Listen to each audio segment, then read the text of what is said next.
What's up, Maniacs? My name is Mex. I'm a wrestling fan, a wrestling enthusiast, a WrestleManiac, if you will. And today we are discussing AEW All Out 2020. It is in the books. We had a pay-per-view this past weekend. It was pretty decent. I don't want to crap on it too much. I did expect more, but it was pretty decent. So we're going to go through all the main happenings of the show and the results. So if you want to know what happened, stick around. Right here at WrestleManiac UK, I discuss everything that is WWE and AEW. So if this sounds like the place for you, make sure you click the subscribe button and make sure you hit the notification bell so that you get notified every time I drop a new video. Ladies and gentlemen, without further ado, let's get into the review. Right, so I'm going to go to what I think is the biggest talking point coming out of the show. That is Matt Hardy versus Sammy Guevara in their last man standing broken rules match. So this match started backstage and it was just a bit of a scrap. You know, eventually you could see that they were going to work their way towards the ring, but it started backstage. Literally within the first 5 minutes of their match, these guys both climbed some type of forklift, building tools thing that was in the arena. They climbed it. Matt Hardy tried to do a move onto like some tables that were laid out down below. Sammy Guevara ducked it. Sammy Guevara then done some type of modified spear kind of move off the top of this thing to Matt Hardy. Matt Hardy missed the tables, guys. His body went through the table, but like his shoulder and up, his head landed flat on the concrete. And when I say Matt Hardy did not move, there are a lot of people kind of saying online that I've seen today saying, you know, was this a work the entire time? Or is this a shoot that they just tried to ignore? Like, this looked very real. His head hit the ground and referee Audrey Edwards ran straight over to it and she threw up the X. And for those that don't know, the X is basically, that is it. The match is done. There's a serious injury that's taken place. We're not continuing. Now, the fact it was like a last man standing match, that could have been the end. I know maybe that wasn't the desired result and Matt Hardy is still meant to continue in AEW because I think that was a stipulation in this match as well. But you've thrown up the X. Now, people are debating whether this thrown up X was like just part of a gimmick, you know, just to make it think that this whole thing of Matt Hardy doesn't die and he was fit to continue. But when he did stand up and try to continue, which they definitely shouldn't have done, he couldn't stand. He was stumbling all over the place. Sammy Guevara couldn't like carry his weight. He was more or less like dead weight, just kind of trying to tiptoe and scramble on his feet, trying to stand. Like, it looked very, very bad, very, very dangerous. At one point, both men were pulled apart from each other by kind of backstage people and stuff like that. And the X was thrown up again. This is at least twice now. I mean, it might have been thrown up 3 times to be honest, but this was twice that I saw it get thrown up. Yet, the match still continued. It looked as if the match was going to be stopped. The commentators kind of started speaking and maybe there was things going on, plans in their ears were being changed and stuff like that. Matt Hardy re-entered the arena, but like through the stands. All of a sudden, Sammy Guevara came out of somewhere and they continued fighting. And it's like, what is going on here? This guy is clearly concussed. You see what I mean? There's clearly something wrong with him. Unless Matt Hardy is, you know, the best actor ever and he can sell a concussion or what looks like a concussion, because that was crazy. And if that's the case, then they shouldn't be throwing up X's, because a lot has happened that, you know, people have they've thrown up X's and serious things have come of it. I don't think they should be using that lightly. But yeah, the match continued. And for me, at this point, I was just very weary about this entire match. It's like you're kind of watching it through your fingers, like you don't want to see what's going to happen because it's going to be a bit more messy. But it looked like both men had kind of got their stability back. Obviously, Matt Hardy more than Sammy Guevara. And to even punctuate this whole thing more, when they got back inside the arena, these guys both climbed a structure inside the arena. Matt Hardy punched Sammy Guevara off this into like a gimmicked, matted kind of cardboard area. You know, when they fall from a height onto this kind of, there's a mat under all this cardboard and stuff that they're covering it with. That was probably at least 10-15 feet that, you know, Matt Hardy had climbed up in the air to punch Sammy Guevara off it. This is a guy that looks like he had just been concussed. Like, maybe for me, I think they went straight to the finish, which was that was the big finish. But if he had been concussed, why was he climbing a structure as high as 10 feet or so? In the end, Sammy Guevara didn't get up from the punch from the 10 count, so Matt Hardy got the win, slowly got himself down from that height that he climbed, but this hasn't sat well with me, to be honest. It just was a bit dangerous. Even like I say, if Matt Hardy was acting the entire time, maybe the X shouldn't have been thrown up then. I just don't know. It just didn't really sit well with me at all. But Matt Hardy got the win. I guess that brings him and Sammy Guevara's feud to an end, and we'll look to see what happens from here on out. They did say Matt Hardy has been rushed to hospital after, so I do hope Matt Hardy is okay. So I'm going to run through the rest of the results on the show. But before I do, guys, if you're enjoying this review so far, please make sure you hit the thumbs up button. Give us a like. It does a lot for WrestleManiac UK YouTube channel, and I thoroughly appreciate it. So please hit that thumbs up button. So I'm going to start with the first match on the main card. We got the tooth and nail match, Big Swole versus Britt Baker. And this match was moved to the main card like a day before the show, which I think is very deserved. The ladies both deserve this. This match was a bit of a comedy match. This was a bit of a let's run around a dental office and do some crazy spots here and there. There was a spot where Britt Baker got the drill out and tried to drill Big Swole. Big Swole threw Reba into the bin outside, like a big dumpster bin. There was even a segment where Britt Baker tried to inject Big Swole with Novocaine, and I thought, oh, they're bringing out syringes and injections on TV.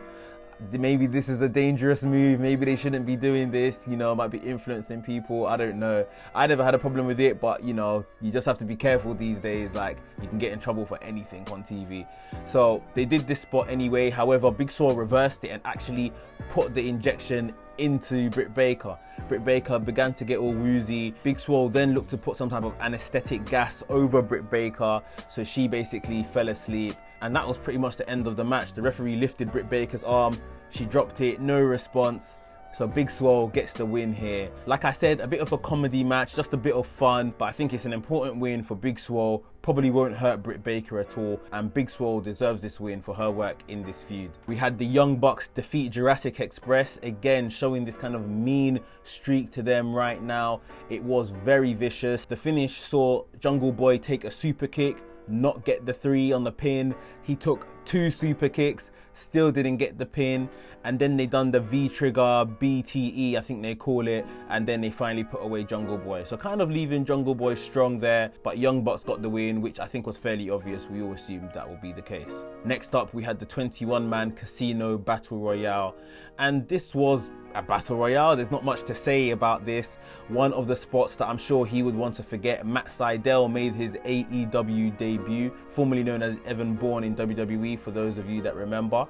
He came in, and one of his first spots was to hit a shooting star press on Will Hobbs, who was lying inside the ring.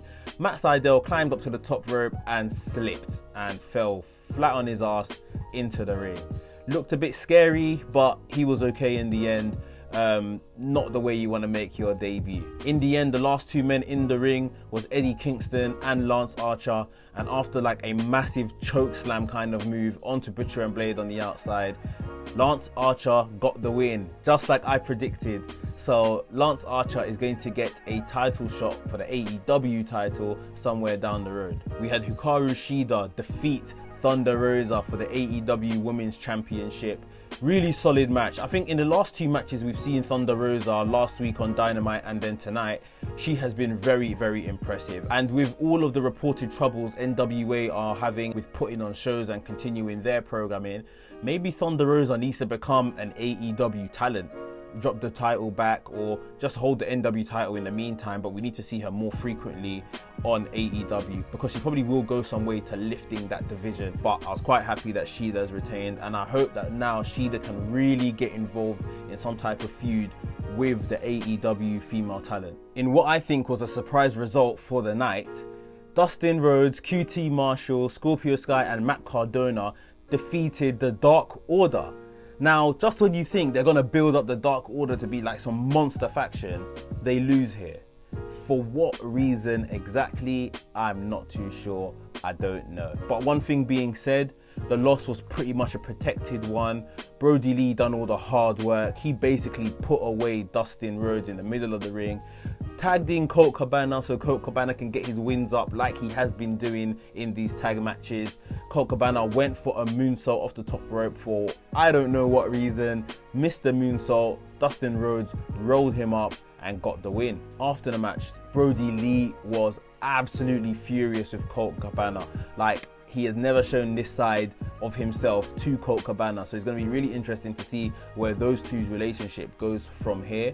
But yeah, Colt Cabana totally cocked this one up for Dark Order. In the big tag team championship match for the AEW World Tag Team titles, FTR defeated Kenny Omega and Adam Page. We have new tag team champions, and it was a really devastating finish for me.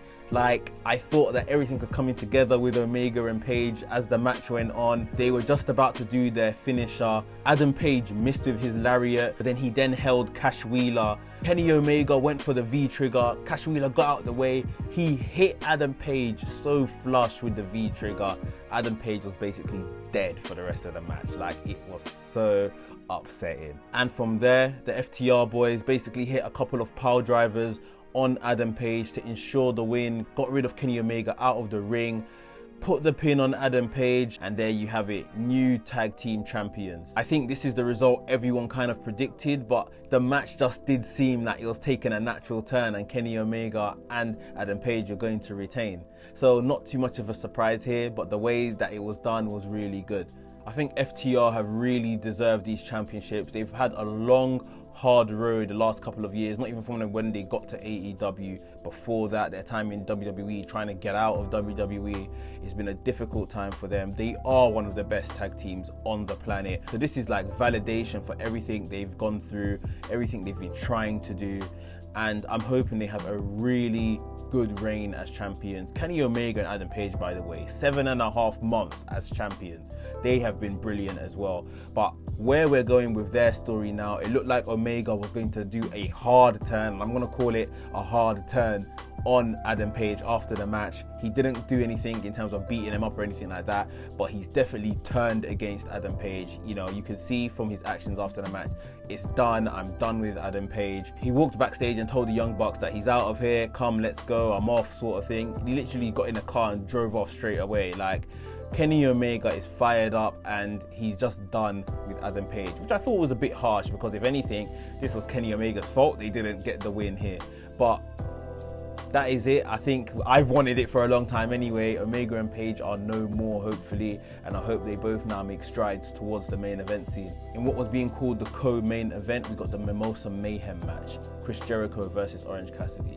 Now, this match wasn't too long. I don't think it had to be, but it was really interesting. These guys tried to put each other away at any given opportunity, trying to throw themselves into this vat of mimosa, and we got an Orange Cassidy win here. The finish happened as Jericho had just received a Superman punch. He was on the outside of the ring, but holding onto the top rope after the first Superman punch.